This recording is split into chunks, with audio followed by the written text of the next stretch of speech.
Assalamualaikum warahmatullahi wabarakatuh. Kali ini saya akan menjelaskan tentang indikator output ruang lingkup untuk pengisian volume di dalam penghitungan kebutuhan jabatan fungsional perdagangan.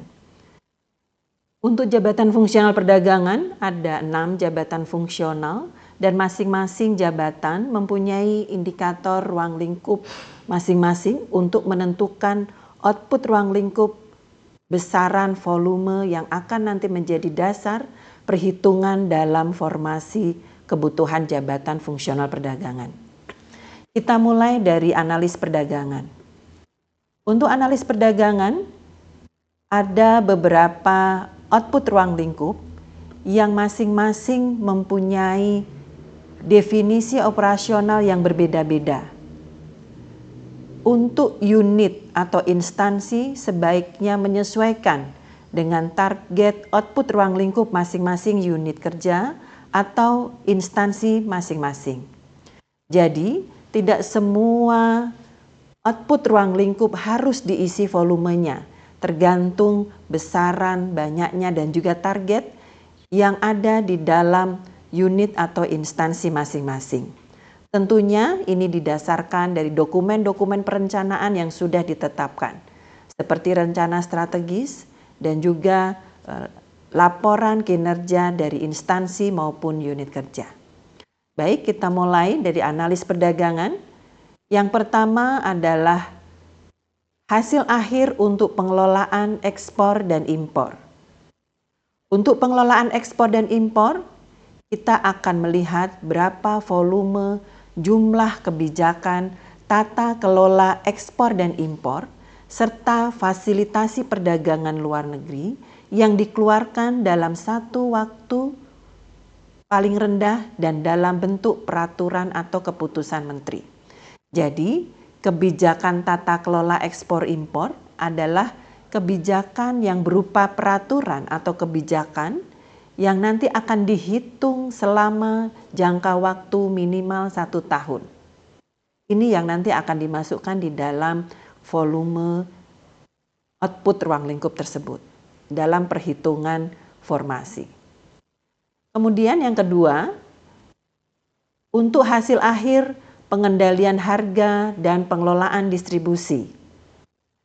Definisi operasionalnya atau output volume yang bisa dimasukkan adalah jumlah kebijakan pengendalian harga yang dikeluarkan dalam waktu 1 tahun paling rendah dan dalam bentuk peraturan atau keputusan menteri atau kegiatan lain seperti kegiatan untuk pemantauan harga, distribusi, dan ketersediaan barang pokok, barang penting yang dilaksanakan dalam kurun waktu 1 tahun. Kemudian yang kedua, berapa jumlah kebijakan untuk prosedur atau mekanisme perdagangan seperti perdagangan dengan sistem elektronik, kebijakan untuk sarana perdagangan, distribusi, logistik, dan lain-lain yang dikeluarkan dalam kurun 1 tahun dalam bentuk peraturan menteri maupun keputusan dan peraturan kepala daerah. Jadi, untuk output pengendalian harga dan pengelolaan distribusi bagi instansi daerah bisa dalam bentuk keputusan ataupun peraturan, misalnya peraturan gubernur atau kepala daerah atau peraturan bupati tentang operasi pasar, tentang pasar murah, dan kebijakan-kebijakan lain yang berhubungan dengan pengendalian harga dan pengelolaan distribusi. Jadi, Bapak-bapak dan Ibu-ibu bisa mengisi berapa jumlah kebijakan tersebut di dalam volume yang ada di dalam formulir. Kemudian yang ketiga adalah untuk output di ruang lingkup pemrosesan persetujuan perizinan. Dokumen ini adalah dokumen hasil perizinan atau non-perizinan yang diterbitkan di bidang perdagangan luar negeri, perdagangan dalam negeri, perdagangan berjangka komoditi, sistem resi gudang, pasar lelang komoditas, mutu, dan metrologi legal. Jadi boleh salah satu dari jenis-jenis yang saya sebutkan tadi. Bisa terkait dengan perizinan mutu, bisa terkait dengan perizinan meteorologi saja, atau terkait dengan perizinan atau non-perizinan bidang perdagangan dalam negeri. Istilah perizinan dan non-perizinan ini bermacam-macam, seperti misalkan yang non-perizinan. Non-perizinan ini contohnya misalkan untuk meteorologi legal, yaitu untuk persetujuan tipe. Kemudian misalkan untuk bidang mutu. Bidang mutu ini bisa terkait dengan standar SNI pasar rakyat. Nah, volume yang dimasukkan di dalam pemrosesan persetujuan perizinan di sini adalah bentuknya laporan di dalam perizinan tersebut. Laporan ini laporan bulanan, jadi bukan dokumen per perizinan yang dihitung volumenya, melainkan jumlah laporan yang dikeluarkan untuk beberapa dokumen yang dikeluarkan. Jadi misalkan dalam 1 bulan itu ada dokumen perizinan, beberapa laporan, nah itu bisa dimasukkan, dihitung per laporan yang akumulasi dari dokumen perizinan yang diterbitkan. Nah ini jangka waktunya sama dengan output ruang lingkup yang lain dalam kurun waktu 1 tahun. Jadi volume di sini bukan volume per dokumen, tetapi adalah laporan akumulasi dari beberapa dokumen perizinan yang diakumulasi dalam satu laporan. Selanjutnya terkait dengan hasil akhir untuk penjaminan mutu.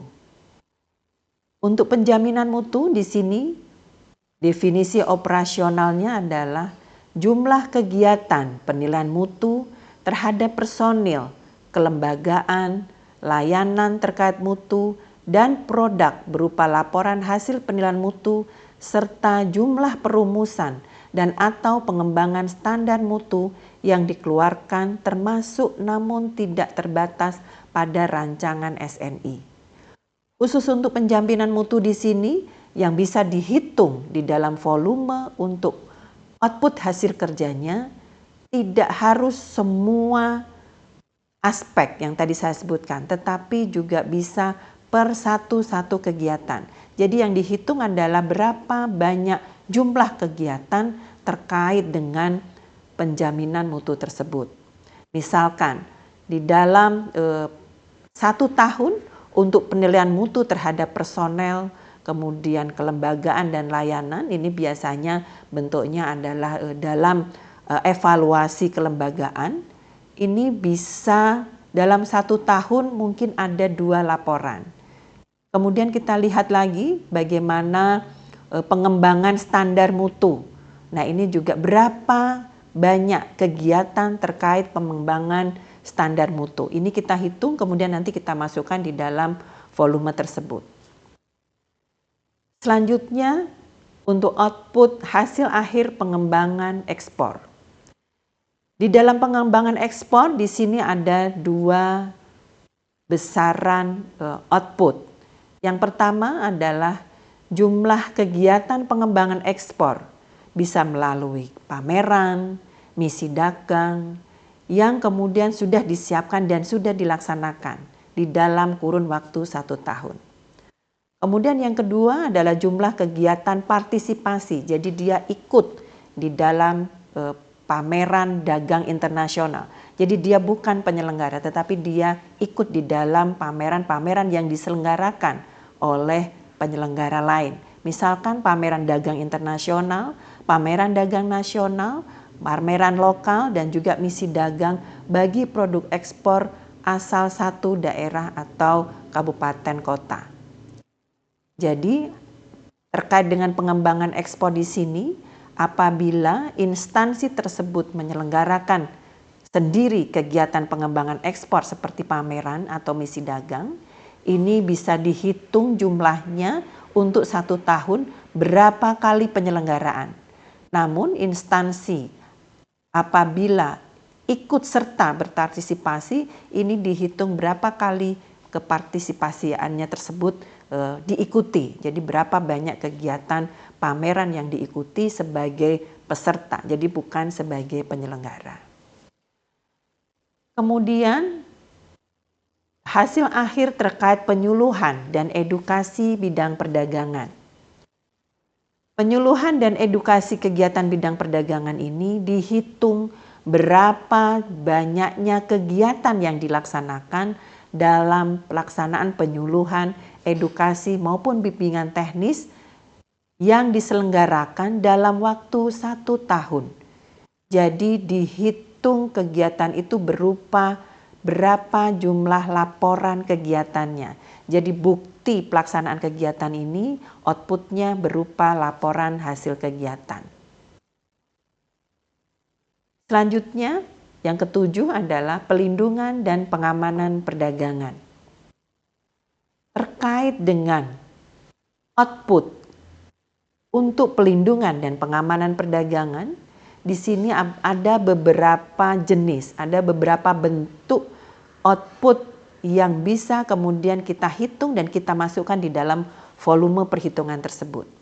Misalkan, jumlah kegiatan pembelaan atas tuduhan dumping dan atau subsidi terhadap ekspor barang nasional dan pembelaan terhadap eksportir yang barang ekspornya dinilai oleh negara mitra dagang yang menimbulkan lonjakan impor di negara tersebut. Bentuknya adalah dokumen submisi yang diterbitkan dan disampaikan dalam waktu 1 tahun serta kegiatan penanganan sengketa perdagangan internasional yang dokumen ini bentuknya adalah dokumen litigasi maupun non-litigasi yang diterbitkan dan dimanfaatkan dalam penanganan sengketa untuk kurun waktu 1 tahun. Jadi, dokumen pelindungan dan pengamanan perdagangan ini jenisnya ada 2, yaitu dokumen yang diterbitkan seperti dokumen submisi dan juga dokumen yang bentuknya untuk litigasi maupun non-litigasi. Semuanya kita hitung berapa banyaknya dalam kurun waktu 1 tahun. Yang ke-8 adalah output untuk hasil kerja pengaturan perdagangan berjangka komoditi, sistem resi gudang, dan pasar lelang komoditas. Output ini dihitung dari banyaknya kebijakan perdagangan berjangka komoditi atau sistem resi gudang dan atau pasar lelang komoditas yang dikeluarkan dalam kurun waktu 1 tahun. Yang paling rendah dokumen itu ditandatangani atau berbentuk peraturan kepala atau keputusan atau peraturan menteri. Jadi khusus untuk output hasil kerja ini hanya diperuntukkan bagi instansi Kementerian Perdagangan. Jadi di daerah itu tidak boleh memasukkan volume ini karena memang output ini tugas dan fungsinya hanya Kementerian Perdagangan, bukan instansi lain. Kebijakan terkait PBK, SRG, dan PLK yang diterbitkan oleh Kementerian Perdagangan. Yang ke-9 adalah pengembangan metrologi legal. Ini dihitung dari berapa jumlah kegiatan penilaian persyaratan manajemen unit metrologi legal yang dilaksanakan dan dibuktikan melalui surat keterangan kemampuan pelayanan tera dan tera ulang yang diterbitkan dalam waktu 1 tahun. Khusus untuk indikator hasil ruang lingkup output pengembangan metrologi, ini juga untuk instansi pembina atau Kementerian Perdagangan, khususnya untuk di Direktorat Metrologi yang memang bertugas memberikan penilaian terkait dengan manajemen UML atau metrologi legal. Dan ini dihitung berapa jumlah surat yang dikeluarkan, surat keterangan kemampuan pelayanan yang dikeluarkan berdasarkan hasil penilaian tersebut. Tentunya dihitung volume atau jumlahnya dalam kurun 1 tahun. Yang ke-10 adalah output untuk penanganan pengaduan konsumen. Penanganan pengaduan konsumen itu kita hitung volumenya dari berapa banyak jumlah penanganan pengaduan yang sudah ditindaklanjuti melalui proses klarifikasi hingga mediasi atau rekomendasi tindak lanjut pengawasan yang dibuktikan dengan laporan hasil penanganan pengaduan.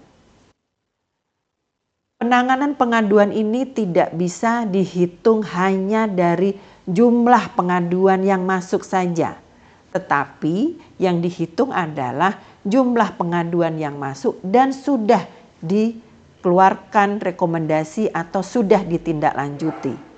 Yang mana nanti kita akan hitung volumenya berdasarkan laporan hasil penanganan pengaduan. Jadi kalau banyak pengaduan-pengaduan yang masuk, itu belum bisa kemudian kita hitung. Yang kita hitung adalah pengaduan yang sudah ditindaklanjuti, pengaduan yang sudah dikeluarkan rekomendasinya sebagai tindak lanjut hasil pengawasan. Oke, nomor 11 adalah pembinaan dan pengembangan bidang perdagangan.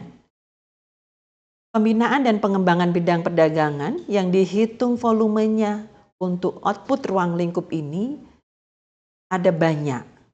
Jadi kalau kita lihat definisi operasionalnya, pembinaan dan pengembangan perdagangan, di sini kita hitung berapa jumlah kegiatan pembinaan dan pengembangan termasuk pendampingan, kemudian peningkatan kapasitas, yang ini bisa memberikan dampak dalam peningkatan kapasitas dan efisiensi dan berkelanjutan di bidang perdagangan. Pembinaan dan pengembangan bidang perdagangan ini harus yang sudah memberikan dampak terhadap peningkatan kapasitas. Jadi yang kita hitung adalah berapa jumlah kegiatan pembinaan dan pengembangan yang bisa dan sudah memberikan dampak terhadap peningkatan kapasitas maupun efisiensi, dan kegiatan ini harus yang berkelanjutan. Tentunya yang dihitung untuk volume ini adalah dalam kurun 1 tahun.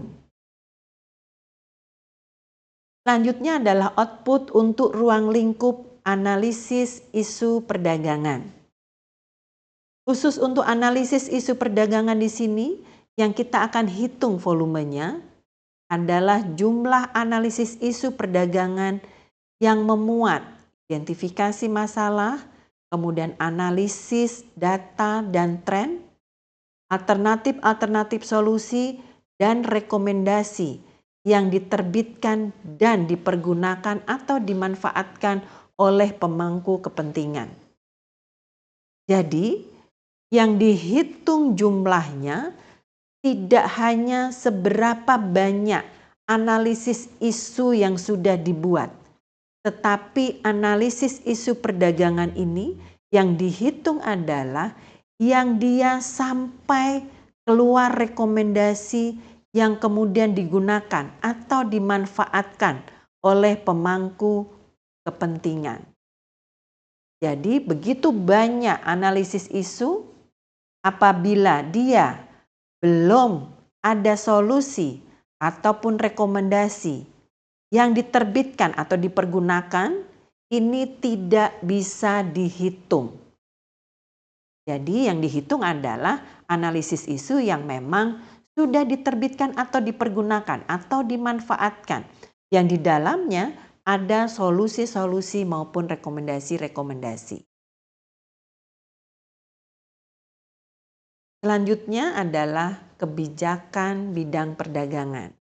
Ini yang terakhir untuk analis perdagangan. Kebijakan bidang perdagangan untuk output ruang lingkup ini yang dihitung adalah berapa jumlah rekomendasi kebijakan yang dimanfaatkan pemangku kepentingan dan atau digunakan sebagai dasar pembentukan suatu peraturan. Jadi, yang dihitung di sini adalah rekomendasi kebijakan untuk suatu kebijakan atau peraturan. Apabila rekomendasi ini tidak digunakan sebagai dasar untuk terbitnya kebijakan atau peraturan, itu tidak bisa dihitung.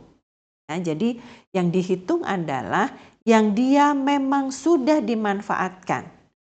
Kalau yang belum dimanfaatkan kita tidak bisa menghitung. Karena besaran jumlah output di sini adalah output besar yang kemudian penghitungan untuk kebutuhannya kita kontribusi sampai dengan jenjang yang tertinggi. Sehingga output yang kita hitung adalah output rekomendasi kebijakan yang memang sudah dimanfaatkan dan digunakan sebagai dasar pembentukan suatu kebijakan atau peraturan perundang-undangan. Demikian untuk analis perdagangan. Nanti kita lanjutkan lagi dalam video selanjutnya untuk jabatan yang lain. Terima kasih. Wassalamualaikum warahmatullahi wabarakatuh.